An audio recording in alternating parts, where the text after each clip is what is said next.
So, medyo matagal-tagal ang ating update dito sa bahay, guys. So, eto na. Papakita ko na sa inyo ang nagawa nila. So, tara at pasukin natin.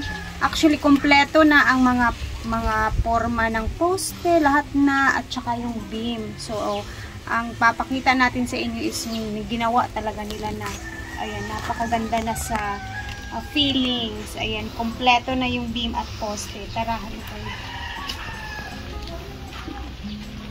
Mag-shades lang ko kaya ginamit yung shades ni Habi kasi mainit. Mainit pero parang hindi naman ako nakakita ng maayos. So, ayan na. Come here. So, syempre, aakyat ako dyan sa taas para makita natin yung itsura. Buti na lang may hagdanan. Kasi, ngayong week, last week, yung focus talaga dito is yung mga beam. Kumpletuhin talaga ang beam. So, tara. Ingat sa pag-akyat. Ayan. Diba? Spider-Man! Ala, ang ganda na. Ingat dyan, Pindo. Guys, ang ganda na, guys. Ituyok mo, Beb. Iikot mo sila.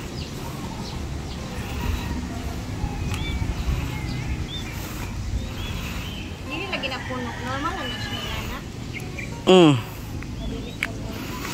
Kipagbuhos. Lagi ka dili. Kita pa yung kuang.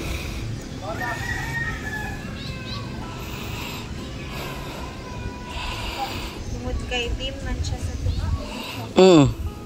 Manggod kay pare ani ang puno kay ila. San kaayo. Diba? Nganing tani kay gigawas pa man ang kuan. Nanay purpose, okay? Ba? Nanay purpose na siya, okay? Nanay siya purpose. Ito guys, tingnan ninyo, yung iba dito na mga beam is, ayan, parang may lumalabas pa. Lalagyan na yung purpose. Anong purpose? Init na kayo? Basta kompleto na ang ating beam. So, bali, bongga na tingnan, di ba? Akin na, Beb. So, kita na natin ang itsura niya. So, kompleto na siya. And then, ayan. Ano man yung mga wire, mga kuandiri. Ano ang kabilya? Para sa naog na ko. Naog dito una ka. Baba muna tayo, Bab, kasi napakainit. Tapos i-check natin kung anong mga materialis yung naiwan or natira na meron pa. Okay. Goodbye. Wait lang. Diba? Dapat marunong tayong mag-Spider-Man. Oh. Sayang ang segundo. Ay, ganda pala tingnan sa taas. Yung makikita mo na talaga na kompleto na yung mga beam. And then sa materialis tayo ganda para makita natin kung natira ba. So, ito na lang yung sa graba. Graba. Tapos Dali.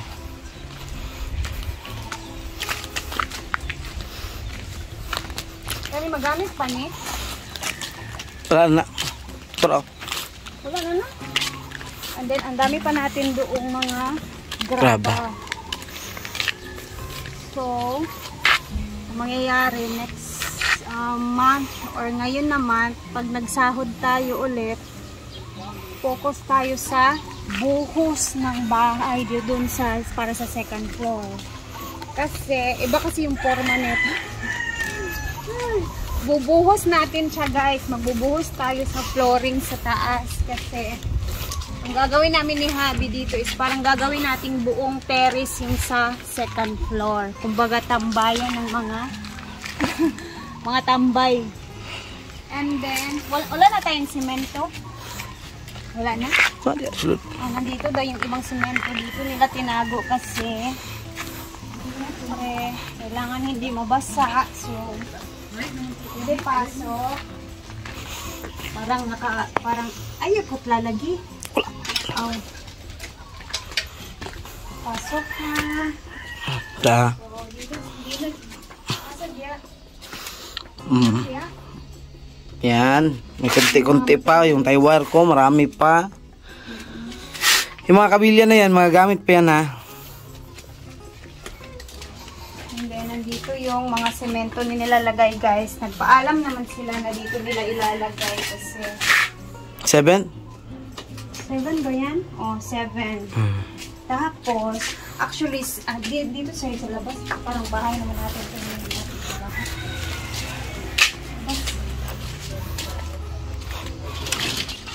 So, ayan na, kumpleto na ang ating mga beam. Lahat na ang poste. So, focus tayo this month. Pag nagsahod tayo, guys, focus natin yung flooring naman sa taas. Para after sa flooring ha, bubuhusan siya. Magbubuhos sila dyan, guys. So, tingnan na naman natin kung anong mangyayari talaga. And then, sa totoo lang, pila ka minutes?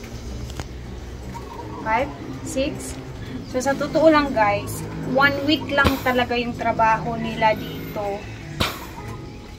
Ngayon na month, kasi yung beam lang talaga yung aming nakayanan talaga ni Mark na ipagawa. So, ang mangyayari dyan, syempre 1 week lang. So, medyo ano-ano lang muna. Saktong trabaho lang ng mga panday. And then, yung ginawa nila is sila kawawa naman kasi sila guys kasi mahina siguro yung boses. So, syempre mahaba-haba ang week na wala silang trabaho. So, yung ginawa namin ni Habi is pinag-advance namin sila para may magamit-gamit din sila. Kasi kawawa naman yung mga panday. And then, naintindihan naman nila. So, basta next month, this month, pag nagsahod, mga petsa 20, ayan, focus naman tayo sa buhos ng flooring sa second floor. No? And then, ayun na. Na sa feeling kasi andyan na lahat yung mga beam at kumpleto na. And then, sa nagtatanong ng ating mga poste, standard po yung size ng ating poste. Ang tsaga ni size, ano ba? 60 cm. Centimeters lahat. Pati yung beam. So, sabi ni Foreman, standard na po daw yon. Comment niyo kung anong suggestions or sabi ninyo. Di man na buhusan o dili kaya sa buhos oy. So, hindi daw dayan bubuhusan kung hindi kaya sa buhos na second floor.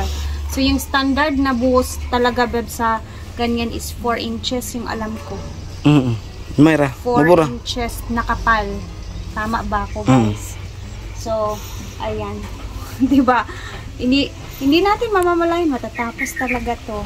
Basta every month meron tayong ilalagay dito na nakuha natin at sinahod natin dito sa YouTube. And sobrang thank you talaga sa lahat ng mga laging nanonood. Syempre meron din tayong mga viewers na nagsisend ng mga palipad.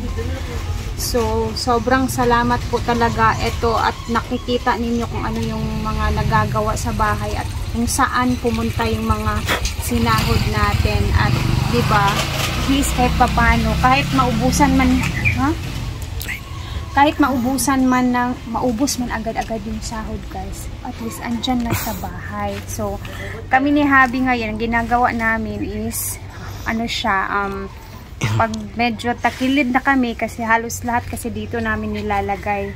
So, medyo tagilid na. Syempre, andyan naman yung habal-habal ni Habi na kumikita naman siya ng matek. Pang 600 per day. 600 per day? Kaya, kayo? Pang ano namin, pangkain. So, pangulam. Yung akin naman ngayon is siguro yung ano ko, yung luto-luto ko minsan bag na. So, naghahanap talaga ako ng paraan na makabili din minsan. Pag wala, edi hanap na lang din ng ibang maiba-vlog. Ganun lang. Ang importante is laban lang. So, ayan, medyo mahaba-haba na ang video siguro natin. Basta ito na guys, yung 'di ba sabi ko sa inyo, ayan, papakita ko sa inyo kung ano yung magiging hitsura, kung kailan natin ipapastop yung trabaho, kung hanggang saan lang yung budget na nakaya namin. So, eto na siya. Kompleto na yung beam at saka yung poste neto. So, laban-laban na naman tayo at magpapatuloy tayo sa ating pangarap. Diba? So, aabangan naman natin yung next na update nito. Kaya, thank you for watching!